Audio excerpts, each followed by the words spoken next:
I am in shock. I am in shock. The Indiana Fever just beat the Aces.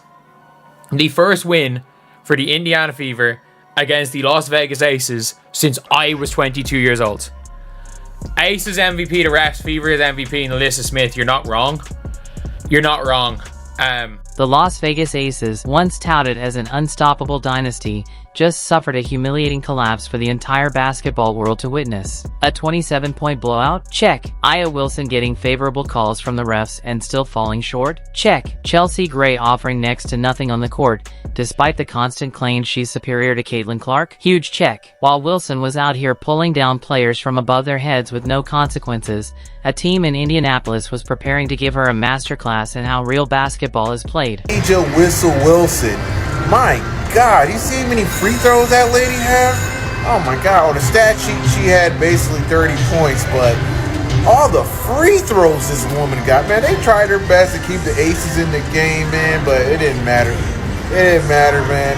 They destroyed the Aces. About freaking time the Fever finally beats the Aces, man. And without Caitlin Clark. The 81-54 beatdown the Indiana Fever handed the Las Vegas Aces wasn't just a loss, it was a statement. And that statement couldn't have been louder. No amount of favorable calls, no Aya Wilson heroics, and no legacy-driven bias can save you when a team shows up ready to play real basketball. This was a big win for the Fever because the Aces were the only team that they had not won at least one game to last season, meaning the Aces swept the Fever last season. They actually haven't won they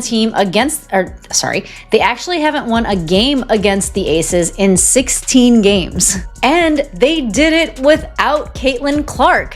This team is crazy. They are beating the #1 team in the league first.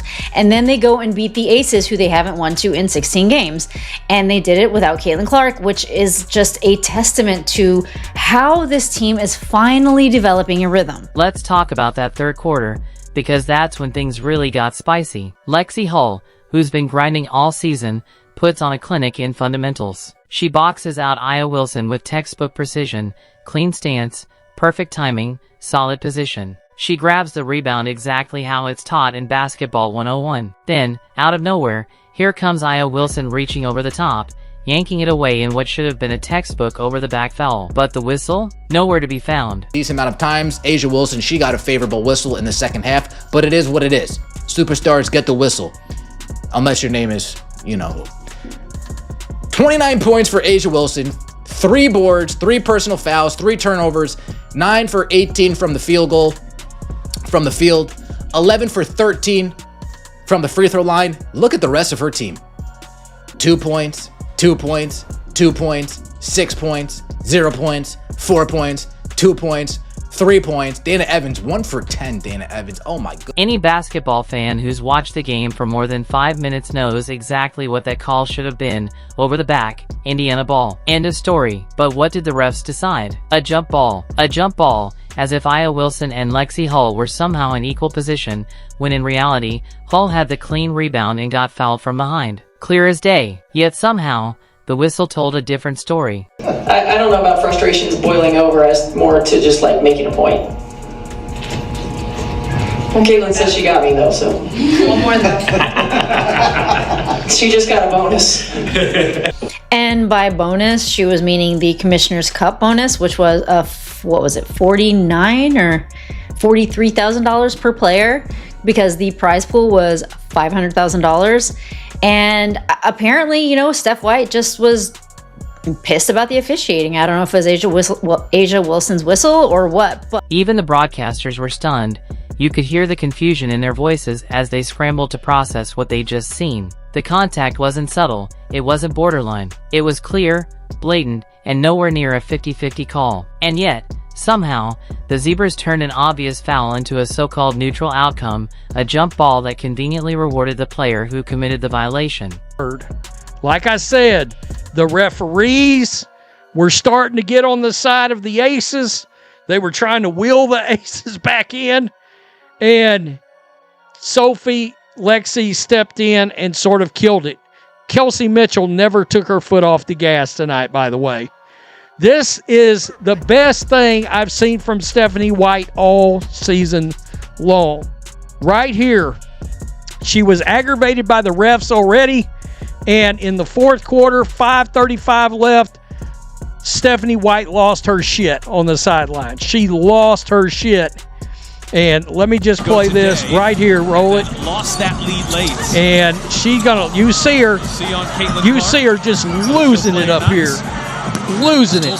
And she got teed up right there. And Caitlin Clark loved it. If you're enjoying this breakdown, make sure to subscribe, because here's where the story gets beautiful. The Indiana Fever didn't let bad officiating rattle them. They took that questionable call, ate it, and then put on a clinic that made every missed whistle irrelevant. What followed was nothing short of basketball poetry, and we're going to break down this masterpiece of destruction quarter by quarter. First quarter, statement made, Indiana came out swinging, putting up the first 6 points and never looking back. By the end of the quarter, they led 21-14, and it was already clear this wasn't going to be the Aces' night. The Fever shot an efficient 52.9% from the field, while holding Las Vegas to a rough 28.6%. And in the paint, domination. Indiana outscored the Aces 16-4, making it clear they were going straight at the heart of Vegas and landing every blow. Put it on right here. You can see 24 points in the first half for the Aces. I mean, seriously, for the Aces. Points in the paint, 38-20. I mean, it was a dominant win by the Indiana Fever. Second quarter, throttle engaged. This is where the Fever stepped on their throats. Indiana outscored the Aces 25-10 in the quarter, shooting a jaw-dropping 81.8% from the field. Vegas, just 23.5%. Inside the paint, the Fever went a flawless 6-4-6, while the Aces could only muster 3 of 13, a brutal contrast that told the whole story. To BY halftime, the score was 46-24, and the game was all but decided. That earlier missed over-the-back call? It wasn't just a blown whistle, it could have been a momentum-shifting possession for Indiana. A clean rebound that could have led to another bucket, further burying a Vegas team already reeling. Instead, the refs gifted the Aces a lifeline, a jump ball. It gave Vegas a glimmer of hope, a chance to win the tip and maybe, just maybe, claw back some momentum. For a brief moment, it looked like the officiating might swing in favor of the defending champs, right when they needed it most. Defense is playing phenomenal. Oh my God, it's night and day. I think that Commissioner's Cup gave them swag. Now they're swagging it out. I never seen Natasha Howard so aggressive in my life. This girl is beasting now all suddenly. She is beast moding right now. And Timpson, the rookie, getting block shots, getting steals. Aaliyah Boston is just murking, destroying Aja Wilson. Man, you know, I got a nickname for Aja Wilson, guys. You know what it is? Whistle Wilson. Because this lady's always getting whistles. She's the person with the special whistle, guys. Every freaking time. And then she goes to the free throw line. Freaking free throw merchant. I think she's related to SGA. But anyway, she's not playing that great. For the Fever, this was a classic here we go again moment. Every player and coach in the building knew what they had just witnessed. Lexie Hull did everything right and still didn't get rewarded. That's the kind of missed call that can rattle a young team, especially against a marquee opponent like the Aces. For the Aces, it was a chance to breathe. Down big, struggling to find offense, and suddenly the refs give you a 50-50 ball you didn't deserve. The lead ballooned back to 6,847 heading into the final quarter. Fourth quarter, pure domination. The Aces managed just 7 points in the entire quarter. 7 points. That's not basketball. That's a complete and total collapse. The final score of 8,154 doesn't even tell the full story of how thoroughly the Fever dismantled what was supposed to be a championship caliber team.